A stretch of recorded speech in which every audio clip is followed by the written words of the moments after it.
Junior Mathematical Challenge, and it's the first 10 questions only, so 1 to 10.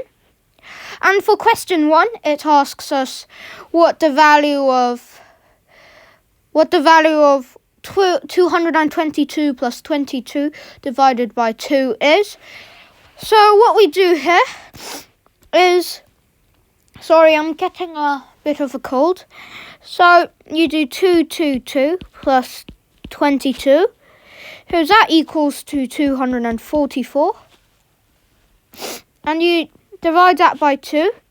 244 divided by 2 equals 122, which equals to C, which is our answer for question 1. And then we have question 2. It says a train carriage has 80 seats. On my journey, I noticed all seats in his carriage were taken and 7 people were standing. So 9 people left the carriage and 28 people entered it. So let's imagine that the people who went off are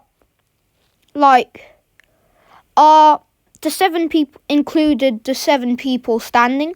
So it would be 2 seats left, because 7 minus 2 is -2. And then because it's 2 seats left, 28 minus 2 equals 26 seats.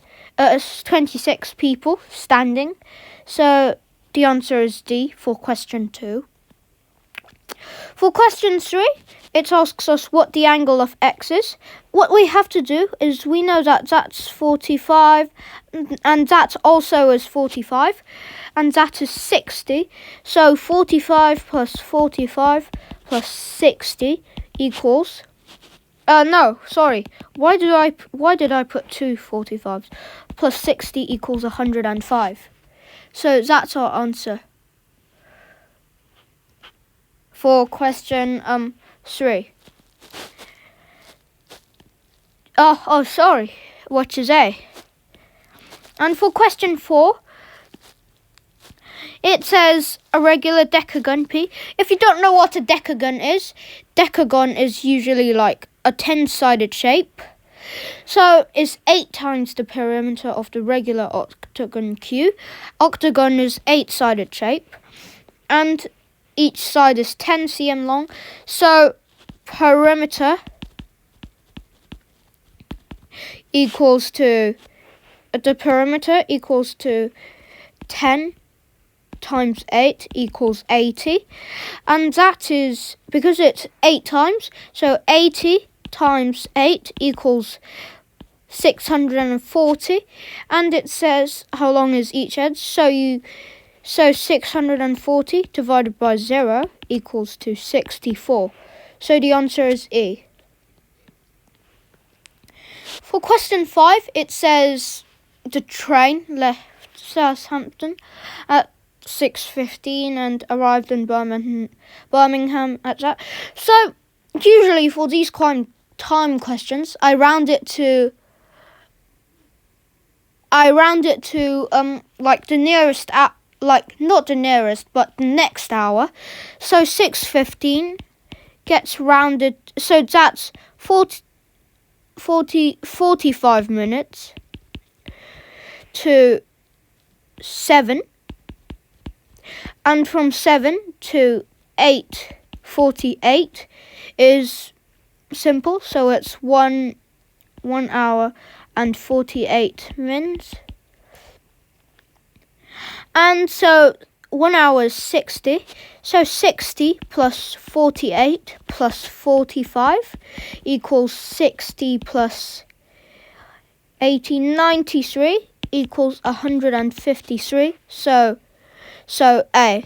The answer is A for question 5. For question 6, it's asking us about the magic square. And usually for magic squares, what I do is I have a method of doing it, basically. I hope you can understand this. So, for example, like you put one at wait, let me draw a grid first.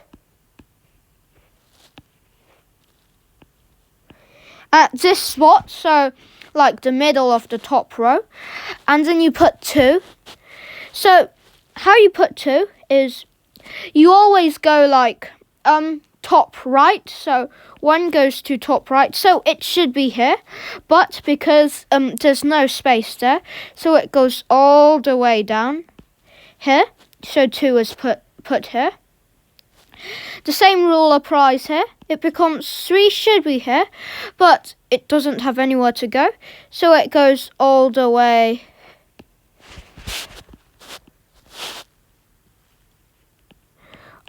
down here. So 3 is put here. And another rule is if the square that you're going into is already taken, so for example 4 should be at 1's place, you don't put it here, but you put it under 3. So 4 should be here, but you move it here. So 4, 5, 6, because that's the diagonal is the same. And then you do 7, which is here. And because that's nothing, so you place it under. So it's 7. And then 8 is here and 9 is here. So what you do here is you can just basically rotate the shape until it matches like our shape. Oh, and this is just a solution to doing magic squares. But for this one, what we can do is because we find the sides that go to the same number.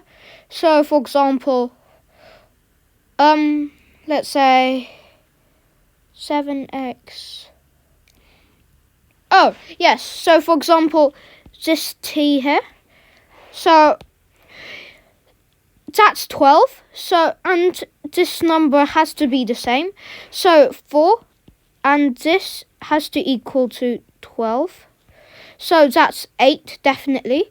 And 8 plus 7 plus 6 equals to 15, 21. So one diagonal is one line is 21. And so 6, 5, so that would be 10 is x, and 18 and 3 would be y. So the answer is 10 plus 3 equals D, which is 13. For question 7, it says how many integers are greater than 38 and also less than 360. So just to make it clear, 2 and for example 5. What greater, so it's 3 and 4 only. So it's 5 minus 2 minus 1. So we need to minus 1. So we need 360 minus 38 and also minus 1. So that equals to 322 minus 1 equals to 321. So the answer is B for question 7. For question 8, it says that whatever this is called, this person is called, Gil, I think it's called. He's called. Sorry, not it. That would sound a bit wrong. But anyways, so it's Gil scored a goal halfway through the second quarter of a teachers versus pupils netball match. At that point, what fraction of the whole match remained to be played? So halfway through the second quarter. So because it's halfway, so let's split it into eighths. So imagine if that's the whole thing. And then it's split into quarters. So that's split into quarters. Now we need to split that into quarters. So that's an eighth, and that's the first quarter. So halfway through the second quarter, so it's here. What remains to be played? 1, 2, 3, 4, 5. So it's 5 over 8, which is D. For question 9, it says the approximate cost of restoring the Flying Scotsman was 4 million. This was about 50 times the cost of building the steam engine in 1923. Roughly, what did the engine cost to build?